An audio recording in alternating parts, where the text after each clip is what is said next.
A constitution would define for us exactly what it is that would be the principles and values by which we live. I mean, a lot of times people will get caught up in particular issues around, you know, who can do this and who can't do that, what can government do, what can't government do. But in a constitution, it would lay out very specifically what the principles and values of our community would be. This country that we live in, Canada, struggled to get a constitution together for itself, and it's failed to do so. Quebec is not part of the Constitution of Canada, and you know, that's a big travesty for this country and the history of the way things have shaped. But it also puts the ball in our court, because consequently what's happened to us, Canada tried to, through the Indian Act, essentially wipe out our people. There's acts of apartheid inside the Indian Act. I mean, there's 5 elements in there to get rid of us, and we've got to learn to establish ourselves and make sure that people don't, by a stroke of a pen, erase the thousands of our people and our ancestors that have occupied this territory and this land since time immemorial, since we've been here. And I think the Constitution would allow us to define ourselves as a people. Well, I'd say it's a step towards our people governing ourselves, where we develop our own processes in our own community on how we would like to develop our community. And there is a real need for our community to be developed. We have many members abroad who don't reside in the community, and a lot of them are coming home. And you know, the more people we have in our community, the more needs we have for our economy and our housing needs and our need for services in the community. So it's a step towards community development, and it's an important step to establish that this is what we want to do, and we want to do it for our own people.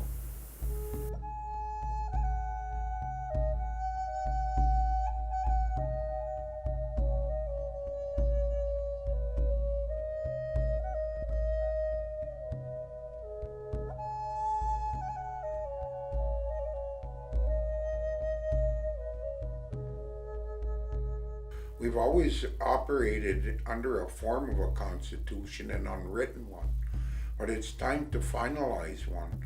We've had clans and we've had structures of governance that were there before, and the one thing that really upsets me is it upset our view of our own life, because the non-native view came in and told our people, the Indian Act, this is how you act as First Nations people.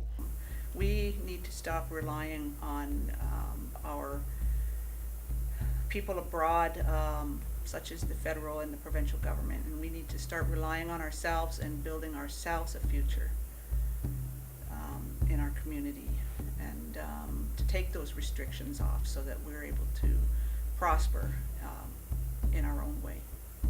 We are, believe it or not, on a healing path, and if you take a look at today compared to 30 or 40 years ago, you see that there is an expression of independence, an expression of this is who we are as a people. So I think that a constitution is actually very important for us in terms of saying, as a people, as a community, this is who we are, this is what we are all about.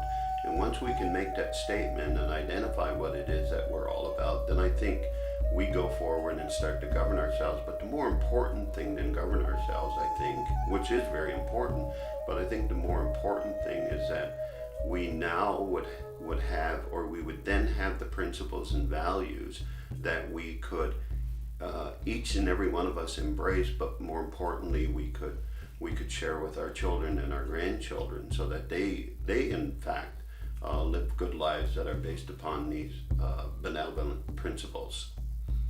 And the Constitution will enshrine our people so our future generations can claim to be part of what our treaty says. We are part of the greater Chippewa Nation, is what it says in our treaty when we signed our treaty with the British Crown. And we never were conquered. We had peace and friendship treaties, and those treaties spoke about respecting our way of life, the way we lived. And the problem with that is those agreements were broken, and our people have not had our rights, our laws, and those things to protect our way of life. And as we see it now, we're losing a great deal of our resources, our lands, our access to lands, and those are made because of these constitutions that the Canadians made. But the Canadians also made provisions where we have access to this peace and friendship. So we now have to enshrine the fact that we are constitutionally a community and we are connected to them. They are a constitution. We have a binding commitment between two nations and something that we can use to legally challenge and uphold our rights in the future. So it's a great step forward. It's very, I guess, challenging to try and understand everything about a constitution. In the past, there have been some misperceptions on the Constitution. So our goal is to ensure that our members get well educated on the Constitution and learn about what it can do for us and in a positive sort of way. And if people have questions, they should feel free to come and approach any staff member or council member to feel free to ask questions, and so that and you make an educated decision on whether you should accept the Constitution or not.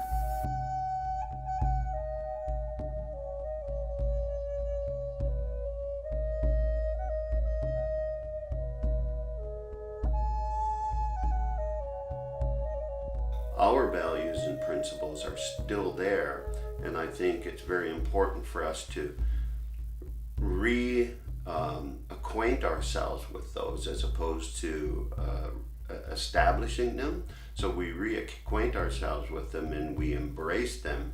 And in fact, what we do is we go through a process of cultural reclamation where we say, this is our values, these are our principles, and we're going to live by those. And a constitution would help us in reminding us on a continual basis that this is what we as a people are all about. So yes, I think it's very important for our community, for Kettle and Stony Point, to go out there and support the Constitution, because the Constitution is going to help us in defining who we are going forward, the values by which we live by going forward, but most importantly, they're going to help us to teach our children to live and our grandchildren to live a life in a good way and to be rewarded accordingly.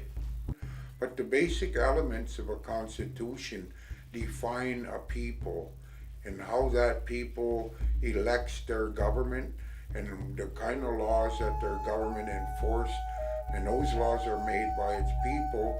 So we are then governed by our people, not by our own desires or our own whims, but there is a process where our membership has the will and the drive, and they are the people who will drive the Constitution and the laws forward.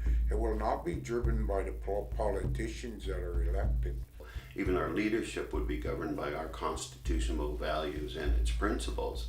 I've said many times that a constitution is very much like building a home. It would be the foundation of that home. So what we would do is we would sort of build upon the foundation, understanding what the principles are, and it would be very, I suppose you could call it very sound. We still need a bit of work in establishing bylaws and guidelines to develop our community. Every area is different. For example, our lands. Another next step towards following the Constitution towards managing our own lands is to consider, for example, the land code. That would be a step towards development of our lands for our people. I really hope that the community will take a serious look at this. You know, there are many chiefs across this country, and we are the people who try to protect your rights, who try to advance things for you. We wouldn't be spending our time and efforts trying to create documents that would harm you. So you should not believe anyone when they say your chief is trying to harm you, because our jobs are to protect our future, our way of life, and most importantly, our citizens and our children who are the future of our nation. That's our mandate. That's what we're supposed to do, is uphold those things. And I certainly hope the community does know that the chiefs are working very hard trying to enshrine and strengthen the rights so that we actually get a share of some of the resources that are being taken off our land. Because there's elements we've discussed called resource revenue sharing, where we get a portion of the money that are being collected off the resources, the taxes, and other things that are being collected on our lands because we agreed to jointly share them. And until we get constitutional law where we've got agreements binding other governments, we're going to be in a bind to make those governments pay us their fair share of what they owe us. So it's very important going into the future that you think about a constitution as a way to enshrine, to make sure your children have a better way of life going forward. I want to see our community prosper. Our council has a great vision for our community to expand our community and with the people that keep coming back, adding on to our existing population. We have a greater need for more services and more foundation, and it's about time that we started taking initiative to govern ourselves and look after ourselves instead of relying upon outside agencies to provide for our needs. You know, we should be able to take initiative to do that for us. We are ready. We've been ready for it for a long time. We have some very strong people in our communities. We have some highly skilled people in our communities. We still have residual traditional knowledge of our elders in our community. And I think it's very important now that we do this, because if it lingers, then I think one of the things we have the capacity of losing is the traditional knowledge of our ancestors. That's still with us, because even though our elders and ancestors have either passed on or our elders are getting older, the reality is it's still a generation of people who were influenced by those people here today. So that knowledge is still here. So that knowledge would form the basis of the Constitution, and I believe that's exactly what it does. So I think that, you know, people should go out there, educate themselves with respect to what this really means, and once they figure that out, once they come to terms with what a Constitution really means, and then I think they need to support that.